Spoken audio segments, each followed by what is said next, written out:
I swear my 15-year-old stepdaughter is trying to ruin my life, and I genuinely think she is the spawn of the devil. So I married her dad just over a year ago, and everything was fine to start with until she decided that I am public enemy number one. And I'm not talking normal teenage mood swings. I'm talking full-on villain behaviour. So let me give you an example. Over the space of a few weeks, my husband keeps coming to me to say that his daughter is complaining of things going missing in her room. Things with sentimental value. To be honest, I didn't think anything of it. I thought she's misplaced it, she's gonna find it. Where else could it have gone? Well, I got home tonight from work, and my husband was sitting at the table completely silent. I walked in and said hello.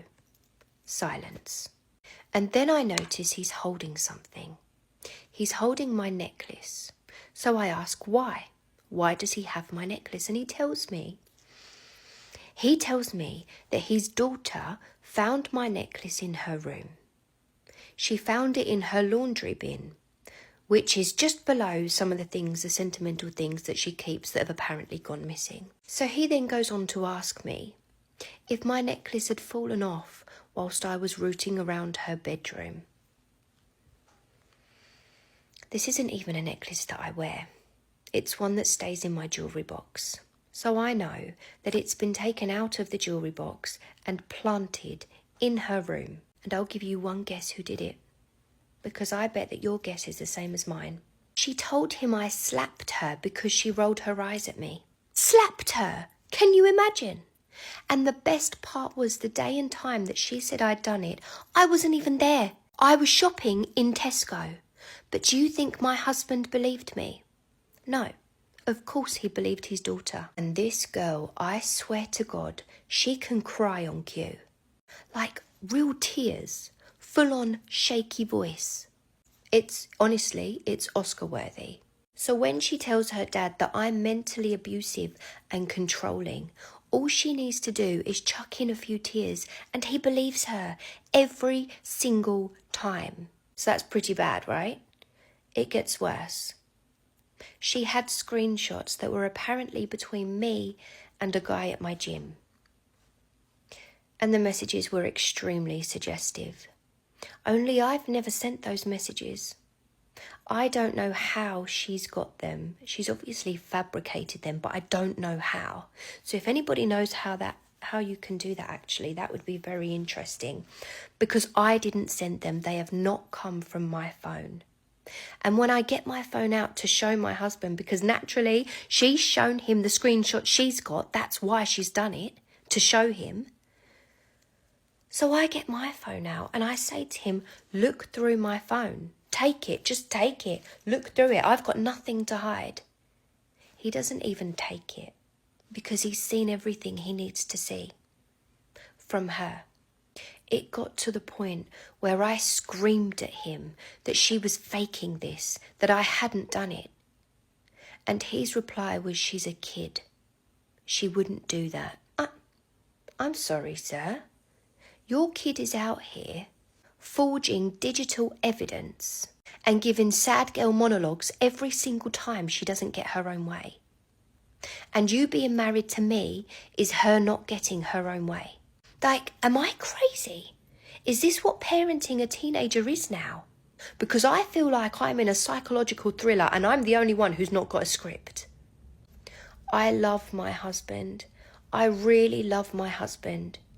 But I don't know how long I can keep playing stepmom to Regina George meets Wednesday Addams. And the craziest part is she's winning.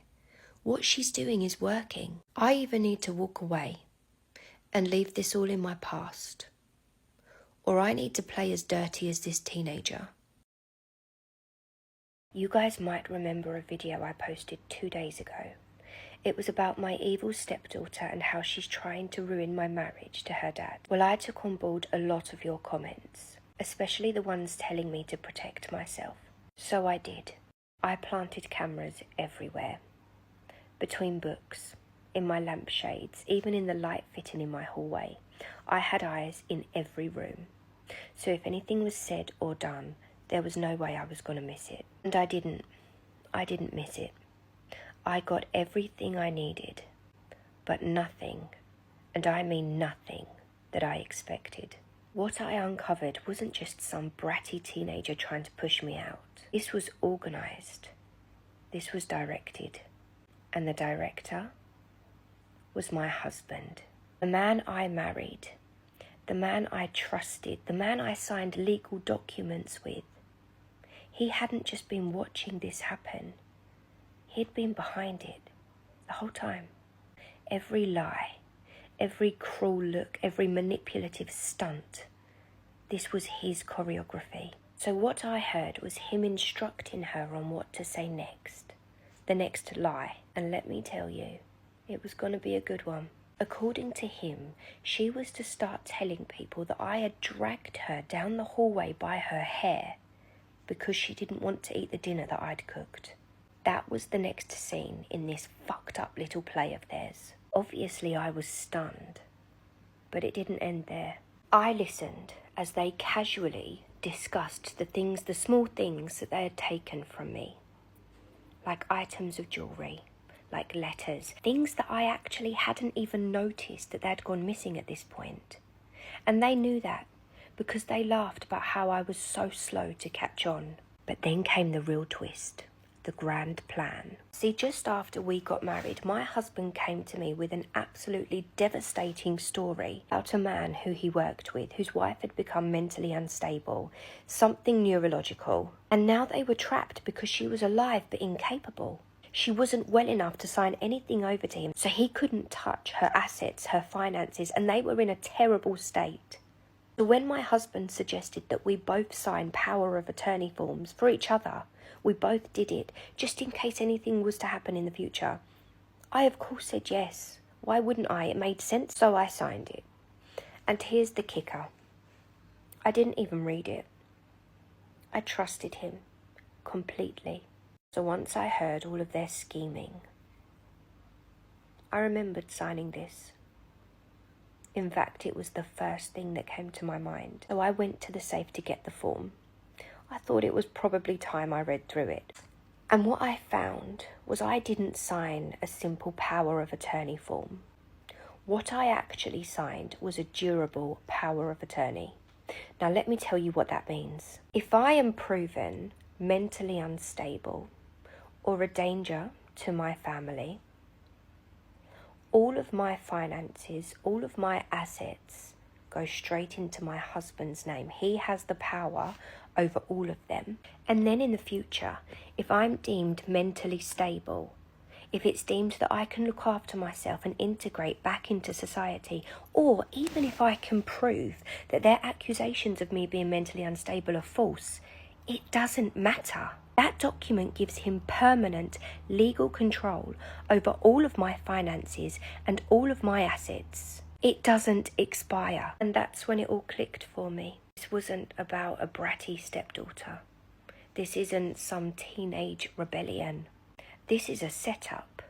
This is an orchestrated plan. And she was just being loyal, but to the wrong person. Because I'm not the danger here. He is. And now I need to get out fast. Because if people outside of this house start believing their lies, start believing that I am mentally unstable, my life as I know it is over. If you love my toxic stories, come and see me on the subscription side of my channel where we tell scary stories, urban legends, spicy stories, and true crime stories.